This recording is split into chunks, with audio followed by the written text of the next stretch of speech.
Hello, welcome to top rankers SLN YouTube channel. ये हमारा YouTube channel है।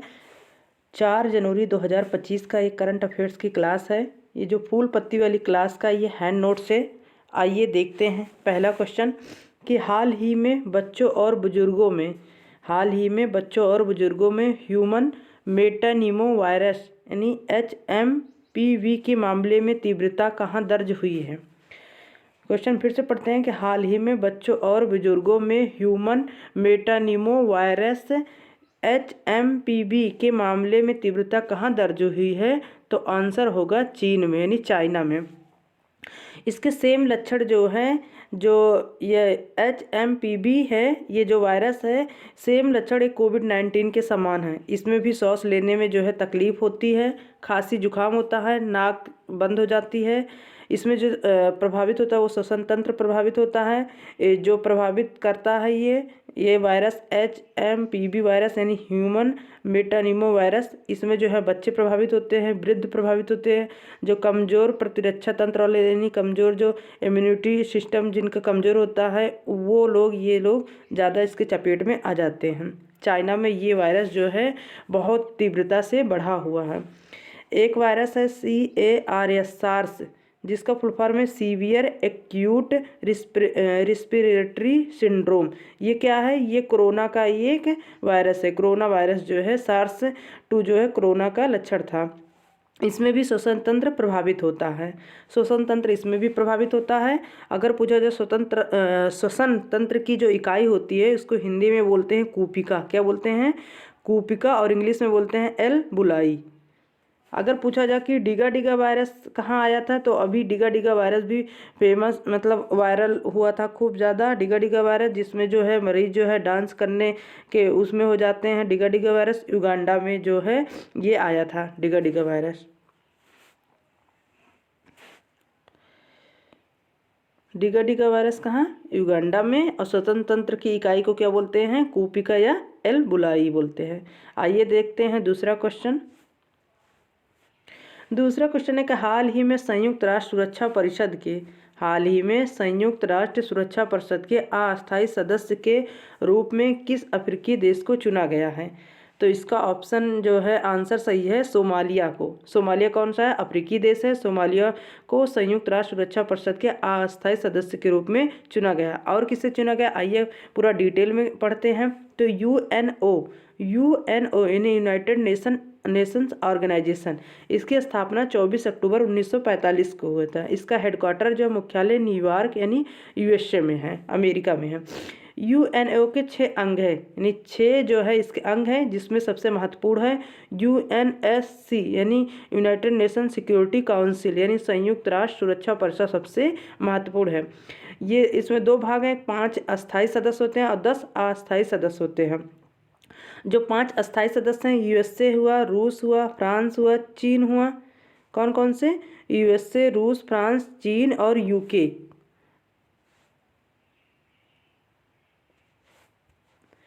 USA, रूस, फ्रांस, चीन, UK यानी यूनाइटेड किंगडम, ये 5 अस्थायी देश हैं। इसमें UNSC के हैं। और 10 अस्थायी जो सदस्य होते हैं, एक मेंबर का कार्यकाल 2 वर्ष के लिए होता है, 2 वर्ष के लिए इनमें शामिल होते हैं।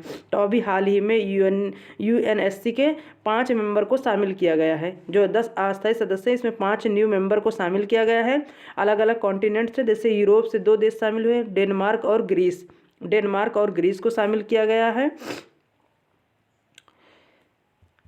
डेनमार्क और ग्रीस को, और एशिया से पाकिस्तान को शामिल किया गया है। अफ्रीका से सोमालिया देश को शामिल किया गया है। और नॉर्थ अमेरिका को जो है नॉर्थ अमेरिका कॉन्टिनेंट से पनामा देश को शामिल किया गया है। अगर पूछा जाए भारत इसका मेंबर था कि नहीं था, तो जी हाँ, भारत भी जो है अभी तक जो है 8 बार मेंबर ये रह चुका है UNSC का।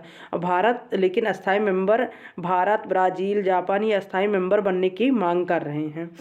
आइए देखते हैं और कौन कौन संस्था में और कौन कौन नए देश शामिल किए गए हैं, तो उसके बारे में पढ़ते हैं। जैसे अभी नए देश शामिल हुए हैं, जैसे ADB का न्यू मेंबर कौन बना है? एशियन डेवलपमेंट बैंक का, तो इजराइल बना है। NDB का जो नया मेंबर बना है अल्जीरिया बना है। SCO यानी शंघाई कॉरपोरेशन जो है ऑर्गेनाइजेशन के कोऑपरेशन के जो बने हैं वो बेलारूस हैं, और नाटो का जो नया मेंबर बना है स्वीडन बना है 32वें नंबर का। G20 में अभी नया जो ग्रुप शामिल हुआ अफ्रीका यूनियन शामिल हुआ है। ब्रिक्स में अभी 5 नए मेंबर शामिल हुए, मिस्र हुआ है, UAE हुआ है, ईरान हुआ है, इथोपिया हुआ है और सऊदी अरब शामिल हुआ है। आइए देखते हैं नेक्स्ट क्वेश्चन। तीसरा क्वेश्चन देखते हैं। हाल ही में 3 दशक के बाद, हाल ही में 3 दशक यानी 30 साल के बाद लासैल खदान से तांबे का निर्यात किसने प्रारंभ किया है? यानी लासैल खदान कहाँ है, किस देश में है, जिन्होंने 30 दशक के बाद यानी 3 दशक यानी 30 साल बाद जो है ये ओपन हुआ है खदान, और इसमें निर्यात प्रारंभ किया गया है। लासैल खदान किससे संबंधित है? तांबे की खदान है। ये ओमान देश में जो है ओमान देश ने यहाँ लासैल खदान से तांबे का निर्यात प्रारंभ किया है 3 दशक बाद। ओमान की राजधानी क्या है? मस्कट है। ये 30 साल बाद ये खदान ओपन की गई है लासैल खदान। अगर पूछा जाए कि पूरे विश्व में सबसे ज़्यादा तांबे के लिए फेमस खदान कौन है, तो तांबे को CU बोला जाता है। ये चिक्विक माटा जो खदान है ये चिली में है, ये फेमस है पूरे विश्व में, चिक्विक माटा खदान। अगर भारत में पूछा जाए तांबे के लिए फेमस 2 खदानें हैं, तो खेतड़ी यानी झुंझुनू राजस्थान में है और बालाघाट जो है मध्य प्रदेश में है, 2 जो है। अगर पूछा जाए CU यानी तांबे का अयस्क कहाँ से प्राप्त किया जाता है, तो कॉपर पायराइटीज से प्राप्त किया जाता है, यानी CuFeS2 से। और कैसे ये अयस्क प्राप्त किया जाता है यानी कॉपर पायराइटीज, तो ये झाग पलवन जो विधि द्वारा होता है, इस विधि द्वारा जो है कॉपर पायराइटीज प्राप्त किया जाता है, ये तांबे का अयस्क होता है।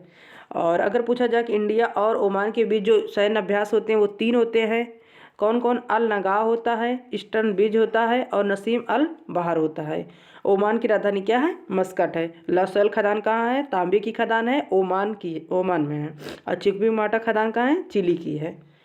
और भारत में 2 हैं फेमस, एक खेतड़ी है राजस्थान का, दूसरा है बालाघाट मध्य प्रदेश का। आइए देखते हैं नेक्स्ट क्वेश्चन देखते हैं।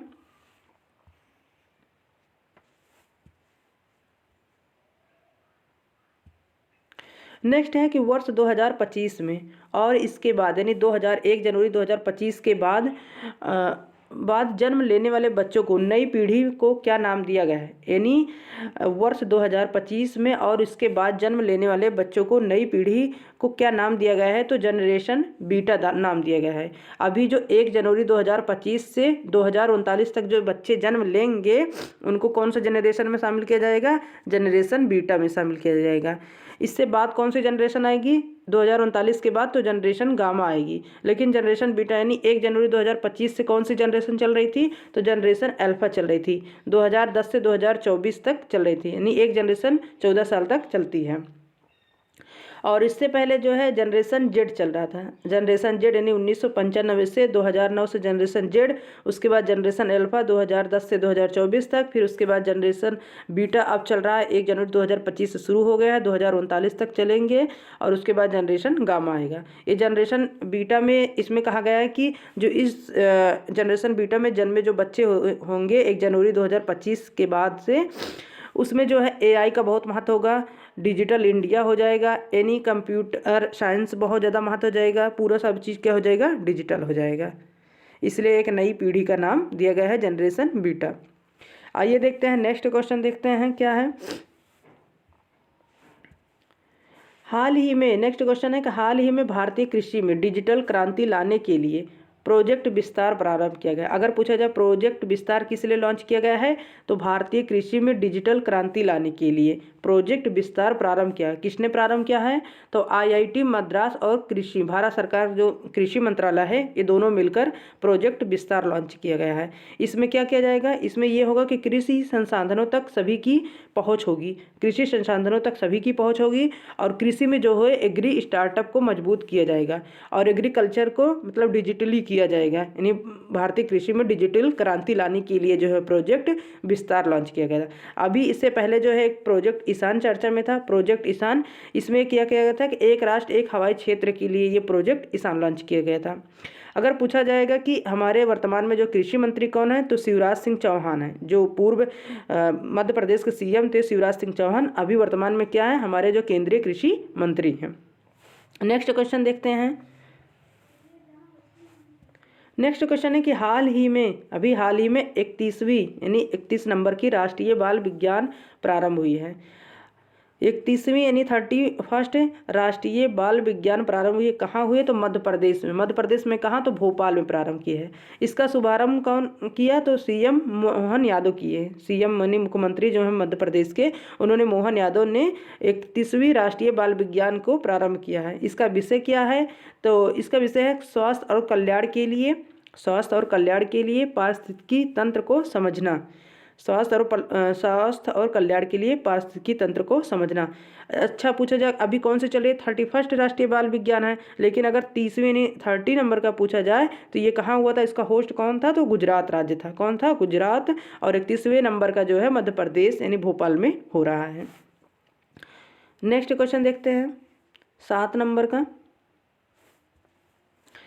हाल ही में ख्वाजा मोइनुद्दीन चिश्ती का 813वां उर्स यानी उर्स का मतलब मेला प्रारंभ हुआ है। कहाँ हुआ है? तो अजमेर में हुआ। अजमेर कहाँ? अजमेर की दरगाह यानी राजस्थान में। जो ख्वाजा मोइनुद्दीन चिश्ती का दरगाह है वहाँ अजमेर राजस्थान में ये प्रारंभ हुआ है। ख्वाजा मोइनुद्दीन चिश्ती का 813वां उर्स मेला प्रारंभ हुआ है। इसमें जो भीलवाड़ा के जो गौरी परिवार हैं दरगाह के बुलंद दरवाजे पर जाके ध्वज फहराता है। ऐसी परंपरा है कि वहाँ कि जो भीलवाड़ा का गौरी परिवार है दरगाह के बुलंद दरवाजे पर झंडा फहराता है। अभी ये चर्चा में क्यों है? क्योंकि हमारे जो प्रधानमंत्री हैं नरेंद्र मोदी जी, इन्होंने वहाँ चादर पेश की है यानी चादर भिजवाई है ख्वाजा मोइनुद्दीन चिश्ती के दरगाह पर चढ़ाने के लिए, इसलिए ये चर्चा में है। राजस्थान में और क्या क्या इंपॉर्टेंट है? तो उस ऊँट महोत्सव कहाँ मनाया जाता है? तो राजस्थान में बीकानेर में मनाया जाता है। जो उस्ता कला है इसको हाल ही में जीआई टैग दिया गया है, राजस्थान का है। पशु मेला जो है पुष्कर में आयोजित होता है और गणगौर महोत्सव ये मनाया जाता है जयपुर में, राजस्थान में मनाया जाता है। नेक्स्ट क्वेश्चन देखते हैं 8वें नंबर का। सिख दात परियोजना, अगर पूछा जाए सिख दात परियोजना कहाँ प्रारंभ हुई है? तो पंजाब में। सिख सबसे ज़्यादा सिख अगर पूछा जाए सबसे ज़्यादा जनसंख्या में कहाँ पाया जाता है? पंजाब में पाया जाता है। सिख दात परियोजना कहाँ है? पंजाब में प्रारंभ हुए हैं। पंजाब के जो सीएम हैं मुख्यमंत्री हैं भगवंत मान सिंह ने इन्होंने प्रारंभ किया है। इसमें ये बताया गया सिख दात परियोजना में कि कैदियों और उनके बच्चे जो होंगे उनको शिक्षित किया जाएगा। जो कैदी होगा और उनके बच्चे को शिक्षित किया जाएगा, उनका कौशल विकास किया जाएगा। क्या हो जाएगा? स्किल डेवलपमेंट किया जाएगा। इसमें उनको प्लम्बर के काम सिखाया जाएगा, दर्जी का, इलेक्ट्रीशियन का और सारे काम सिखाए जाएंगे। इसके लिए 5 अस्थायी शिक्षक की भी नियुक्ति की गई है। पंजाब हाल ही में चर्चा में और था मिशन निश्चय के लिए। मिशन निश्चय इसलिए चालू किया गया था नशा मुक्ति करने के लिए यानी नशा जो है फ्री स्टेट बनाने के लिए, और दूसरा था सृजन ऐप लॉन्च किया गया था। कहाँ? पंजाब में। इसमें यह है कि मातृ मृत्यु दर को कम किया जाएगा, ऐसे सृजन ऐप लॉन्च किया गया था कि मातृ मृत्यु दर को कम किया जाएगा। और पंजाब के मुख्यमंत्री कौन है? भगवंत मान सिंह हैं। हाल ही में जो परियोजना चर्चा में सिख दात परियोजना हमने पढ़ लिया है। और अगर पूछा जाएगा कि पंजाब के जो अभी पंजाब की कैपिटल जो है चंडीगढ़ है और हरियाणा की भी जो कैपिटल है वो चंडीगढ़ है। दोनों की कैपिटल जो है वो चंडीगढ़ है। नेक्स्ट क्वेश्चन देखते हैं 9th नंबर का। 9 नंबर का है कि हाल ही में पद्म पाड़ी लाइफ टाइम अचीवमेंट अवार्ड किसे प्रदान किया गया? हाल ही में चर्चा में यह है कि पद्म पाड़ी लाइफ टाइम अचीवमेंट अवार्ड किसे प्रदान किया गया यानी नॉमिनेट किया गया है साई प्रांजपे को। साई प्रांजपे को ये प्रदान किया जाएगा। ये क्या है? तो ये निर्देशक हैं और लेखिका हैं। निर्देशक और लेखिका हैं साई प्रांजपे। इनको पद्म पाड़ी लाइफ टाइम अचीवमेंट अवार्ड प्रदान किया जाएगा। ये कहाँ प्रदान किया जाएगा? तो अभी अजंता एलोरा महोत्सव होगा। कहाँ होगा? तो छत्रपति संभाजीनगर महाराष्ट्र में। छत्रपति संभाजीनगर महाराष्ट्र में अजंता एलोरा महोत्सव में कब होगा आयोजित? 15 से 19 जनवरी 2025 को आयोजित किया जाएगा, जिसमें साई प्रांजपे को पद्म पाड़ी लाइफ टाइम अचीवमेंट अवार्ड प्रदान किया जाएगा। इन्होंने निर्देशन इन डायरेक्टर का काम भी किया है साई प्रांजपे। इन्होंने जो फेमस फिल्में हैं जैसे है चश्मे बदूर इनकी फिल्म है, स्पर्श फिल्म है, ये किसकी फिल्म है, किसके निर्देशन में बनी है? तो साई प्रांजपे के निर्देशन में बनी है। नेक्स्ट क्वेश्चन देखते हैं जो हाल ही में बहुत ज़्यादा चर्चा में है।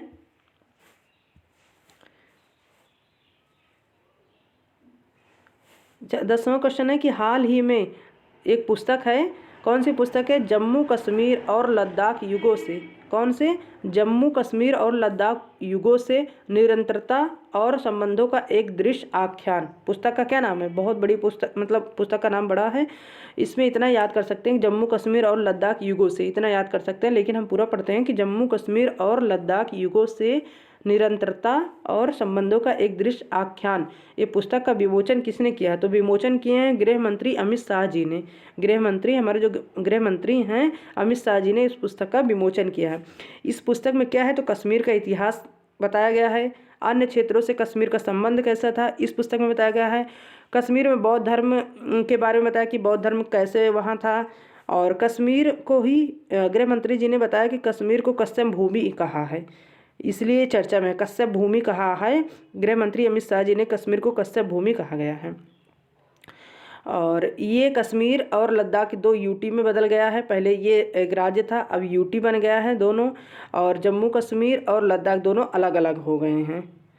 और आप लोग ऐसे डेली करंट अफेयर देखने के लिए हमारे channel top rankers SLN YouTube channel को आप लोग सब्सक्राइब कीजिए, लाइक कीजिए, शेयर कीजिए। और आप लोग कमेंट करके आप लोग अपने सुझाव भी दे सकते हैं। आप हमारा हौसला भी बढ़ा सकते हैं। डेली आपको करंट अफेयर के वीडियो मिलती रहेगी, जो आप जल्दी से बहुत कुछ मिनटों में आप देख सकते हैं। सारे करंट अफेयर से मतलब आप लोग रूबरू हो सकते हैं। इसलिए आप लोग हमारे चैनल टॉप रैंकर्स SLN को सब्सक्राइब कीजिए, लाइक कीजिए, शेयर कीजिए, कमेंट कीजिए। बाय बाय, धन्यवाद, जय हिंद।